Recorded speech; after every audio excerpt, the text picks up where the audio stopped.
Surah Fussilat Ayat 37 and Surah Araf Ayah 11. Surah Fussilat Ayah 37 of the Quran, and of its signs are the night and day and the sun and moon.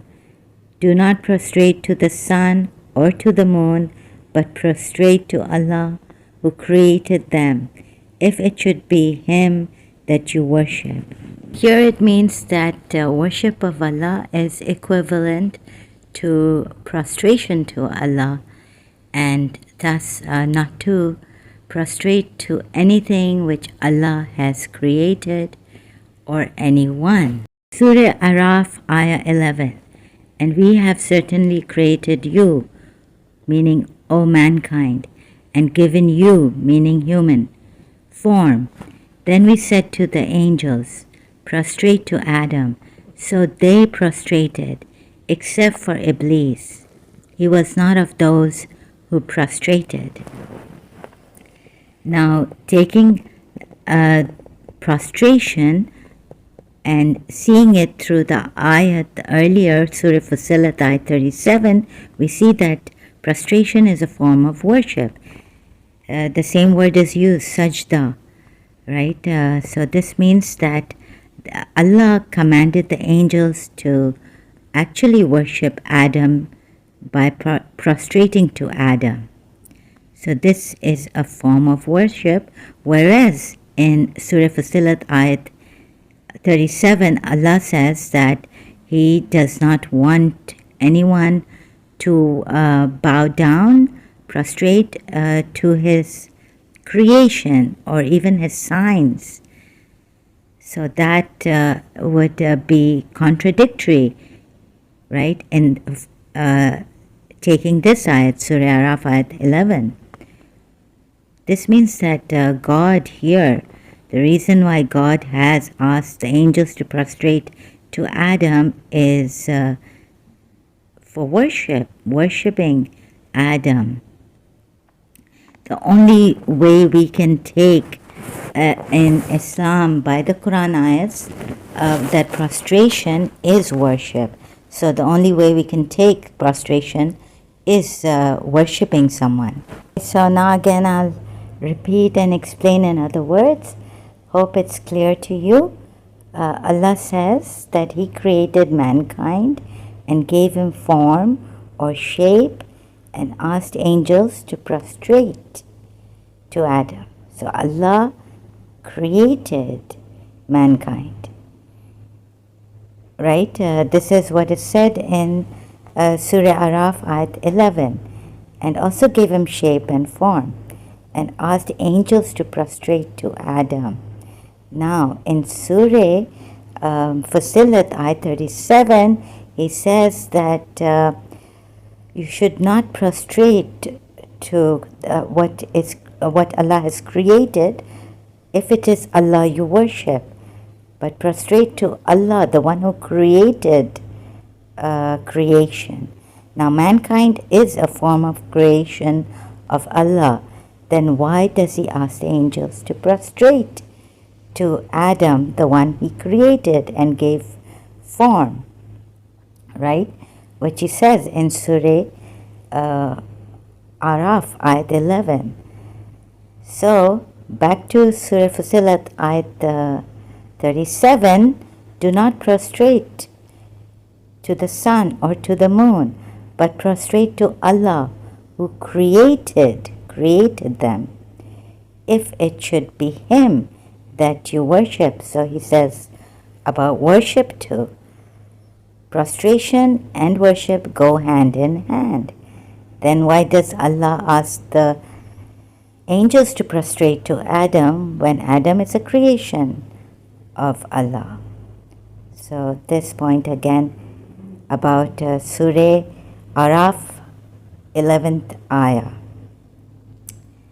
So then in Surah Fussilat ayah 37, Allah gives the reason why one should not prostrate to His creation, because then you would be worshipping His creation and not Him, the one who created everything. Okay, so hope this is very, very clear, and because it is most important to look at this, the contradiction in Surah Fussilat Ayat 37 and Surah Araf Ayat 11. Not only the contradictions between these two ayats, but that it defeats the whole purpose of Islam is that worship Allah alone, which is Tawheed, the worship of one God, Allah, and prostrate, meaning prostrate to Allah alone and no one else. That is not only His created signs, but also what as a human being whom He has created. So that's why in the higher realm would He ask or command the angels to prostrate to Adam if it is not to worship him? Because Surah Fussilat Ayat 37 is clear about that. To prostrate to Allah is to worship Allah. And thus we don't know why. We at least, looking at the ayats textually, it would mean both these ayats that Allah wanted the angels to worship Adam, taking Surah Fussilat Ayat 37.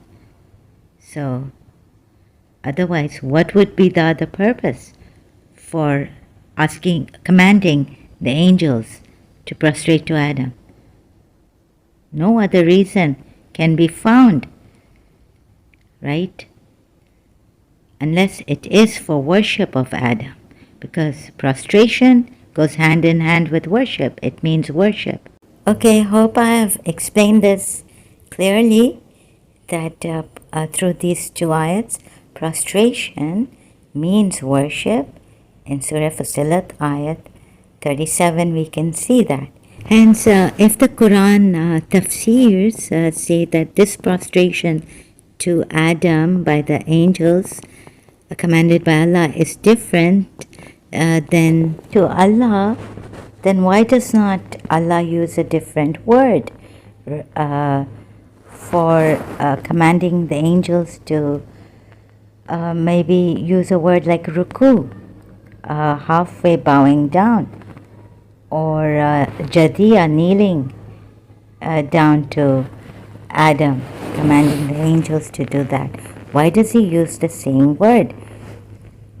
And also, why in that ayat, Surah Fussilat Ayat 37, he equals the sujood, prostration, complete prostration, to worship of him? So he should have been more precise and clear, using another word rather than, asking the angels to using the same word as a sujood, prostrating to Adam. This would, it's not clear.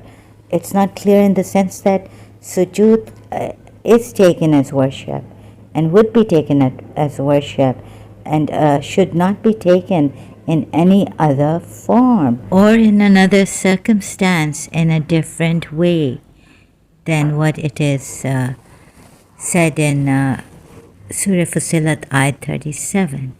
Because you see, the whole Islamic thing depends on this worship of Allah alone, and do not worship anyone or prostrate to anyone, because prostration would mean worship. Again and again I'm repeating myself, so hope this sinks into you, and let me see if I can find in another way to explain it, that if there are I've seen there are tafsirs which say that sujood in other ways, prostration in other ways, can be taken differently and not to mean worship. So I feel otherwise. Let's see if I will have to continue later with this. So for now, let this sink into you, and then I will continue in another video or a live stream. For now, I leave you with this. Thank you very much.